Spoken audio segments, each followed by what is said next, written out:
615-737-1045 is the number if you want to join the discussion. We are going to pivot to some baseball here in just a second because Tony Vitello of the Tennessee Vols will join us. They're the number one seed in this week's SEC tournament, and play begins for the Vols tomorrow afternoon.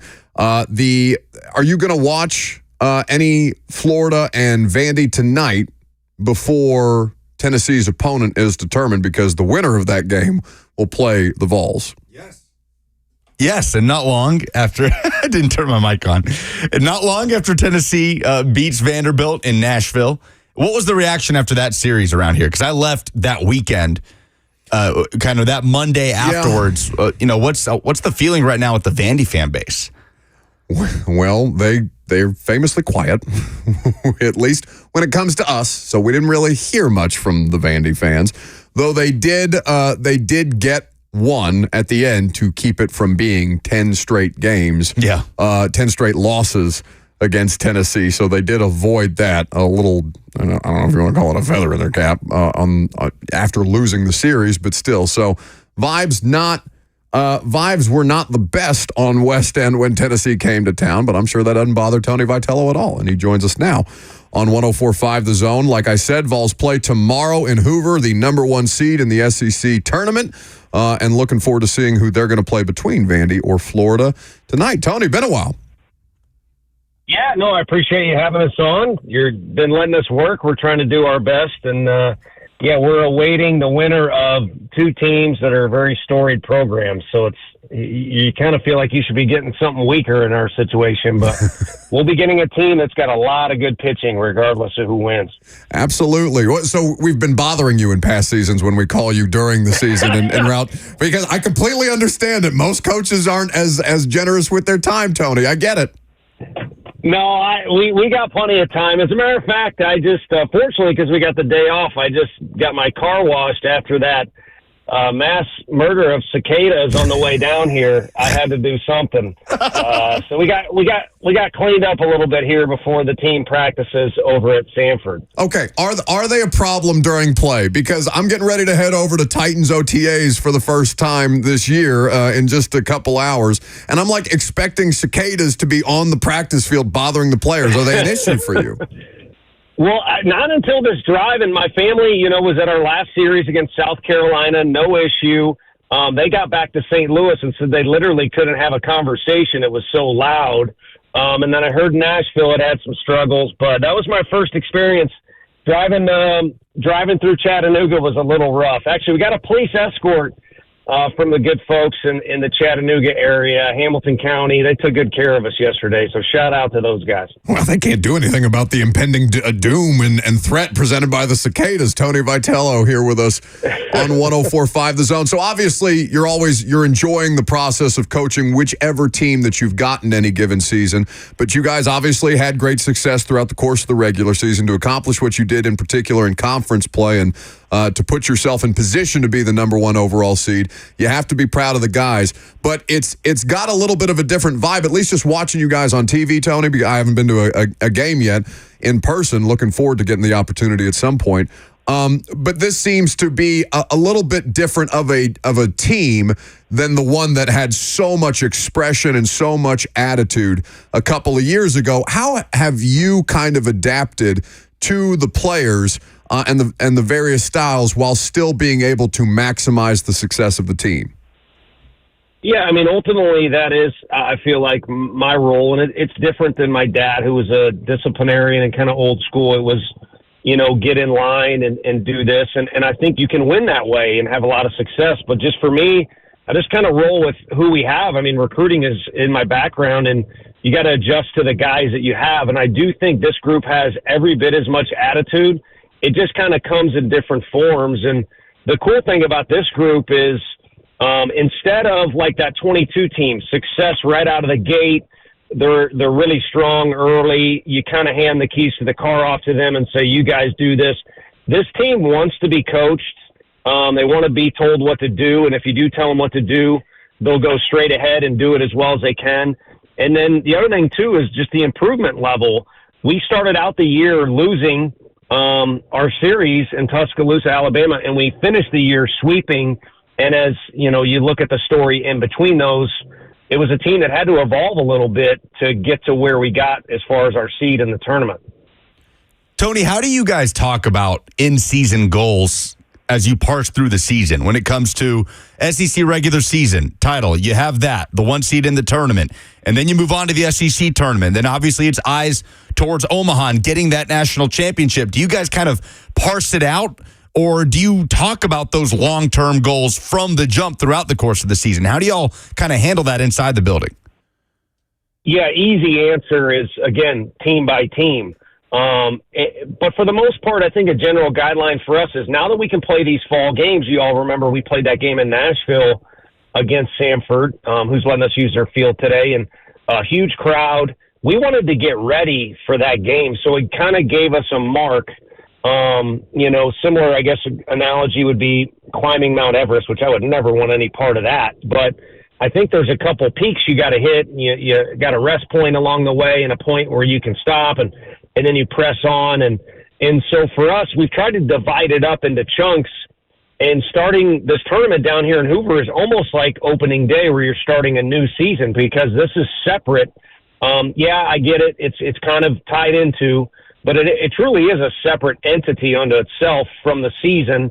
And the season's different from our fall season. So we just try to divide it up. And again, I think the players have a lot of say in our program. So what exactly they want to get accomplished is up to them. With this team, I'm rambling, but we had one meeting where we asked them what are categories they want to have success in or lead the country or have the most of.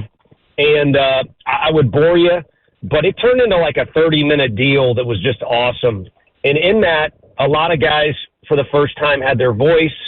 A lot of the leaders started to emerge, and it just became a real valuable conversation. There was no one goal that came out of it, long story short. But, again, I think these players have done a great job with this group in particular, and the support staff has obviously helped them along the way, but the players have done a great job.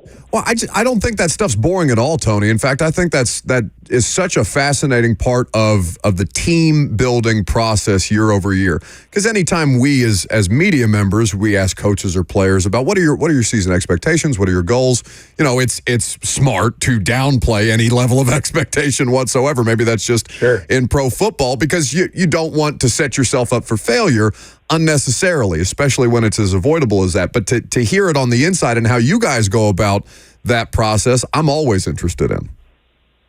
Yeah, and I think with this, we're more ambitious. I don't want to say more ambitious than the coaches, but I think greedier is a good word, and they looked a little bit more at the big picture and kind of tied that greed into it as far as what they wanted to do and what they thought they can do. And I am a big believer in everything affects everything. And you look at how Blake Burke is with our other first baseman, it's because Luke Lipsius, Vol fans will remember he was our first baseman 2 years ago and for several years. He was so good with Blake Burke when Blake was a freshman. And then Hunter Ensley and guys like Kirby Cannell and Drew Beam, they've been a part of an Omaha team. They've been part of a team that won an SEC title. They've also been a part of two teams that had some headaches. Some that came because of competition, some because of self-blows, if you will. And so they've kind of learned how to navigate the waters, and they know what they're interested in and what they're not and how they're going to get what they're looking to hunt down as far as goals go. You mentioned Blake Burke, Coach. Been fun to watch him and Christian Moore kind of go back and forth, picking up records along the way. SEMO specifically, I'm curious for you, with the season that he has had, obviously single-season program record for home runs, career record, the list goes on. When all is said and done with Christian Moore and his time at Tennessee, which I know hopefully for you guys will be several more weeks, where do you think he kind of stacks up in terms of all-time hitters in that program and also of hitters that you have coached in your career? Yeah, well, you start with Todd, and you got to work your way down from there with Mr. Helton, who will go in this summer. But I think an easy way to finish that debate, because bats have changed, balls have changed, and the arms, the way pitchers throw, scouting reports. So times have evolved, and it makes baseball arguments with tradition are so fun. but ultimately I don't think you'll ever get to an answer, and there isn't one here. But I do think there is an answer.